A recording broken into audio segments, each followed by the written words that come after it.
Okay, good. Hello everyone, and thanks for the invitation, especially Sergey, thanks. My name is Ben Johannes. I'm currently doing a PhD under the wings of Harvey Whitehouse. Those who know Harvey probably know where it's going to. So this morning, Sergey actually asked or said one of the purposes of this workshop is also to show what theories are around and what data. And this talk is basically about that. And as you can see, I don't have results yet, but I do have data. So Harvey did basically what you heard many times before today. There are roughly seem to be two types of group structures. One of them is more flat, small scale, organic, without clear leaders and so on. The other one is more hierarchical, large scale, and so on. He usefully subdivided it into categories. And that basically means that you can make it operational and you can start to test things, measure things, rather than have some general stories.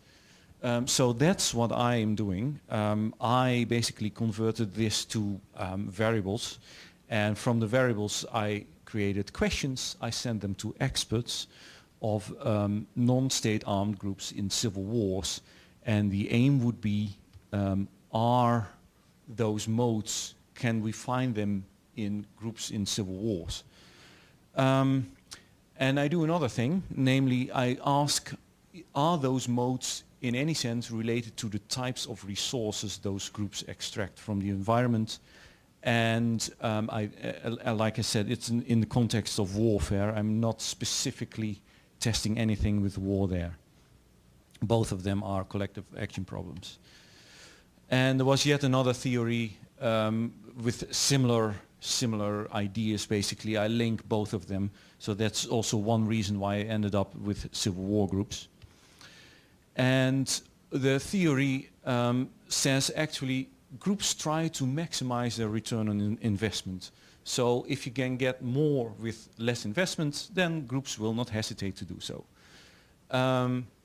However, the higher the reward, also the higher the risk. So I think I also need to take into account the risks.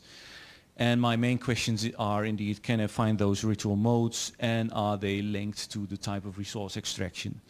So I measure or collect data about things like hierarchy, but also indeed ritual, and something that might create cohesion could be grief, which could be negative, shared negative experiences like, oh, all our houses are looted, or my family has been raped, or things like that.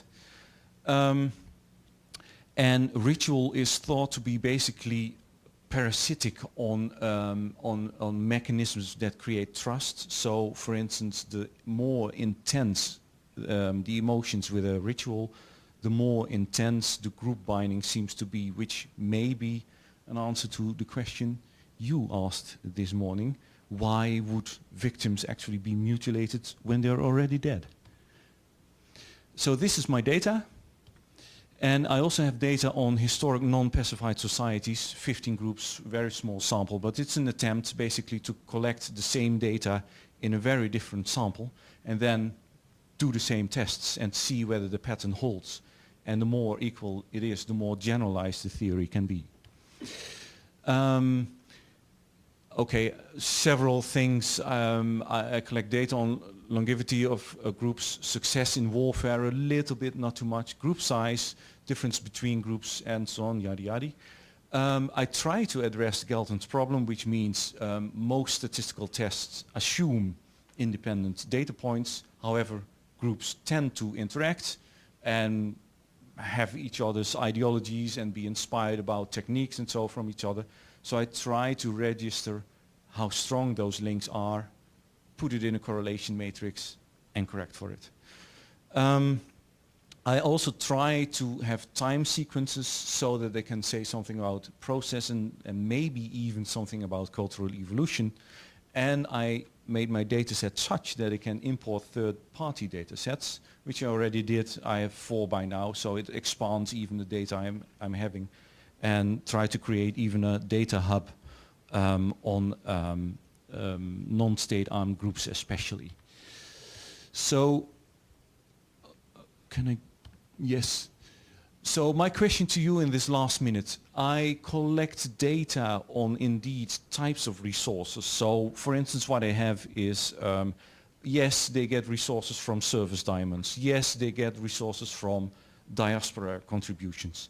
However, my hypothesis is on return on investment. And that means that I need to know an investment and return. And that's very, very, very difficult to collect. So what I do is I make guesstimates.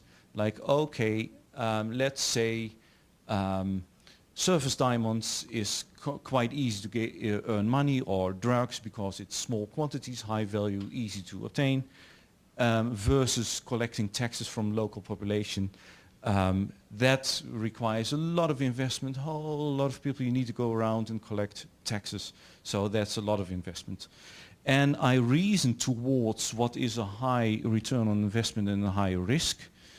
But it would be nice if I would know if there's literature on it, which types of resources have a high ROI, low ROI, or high risk, low risk.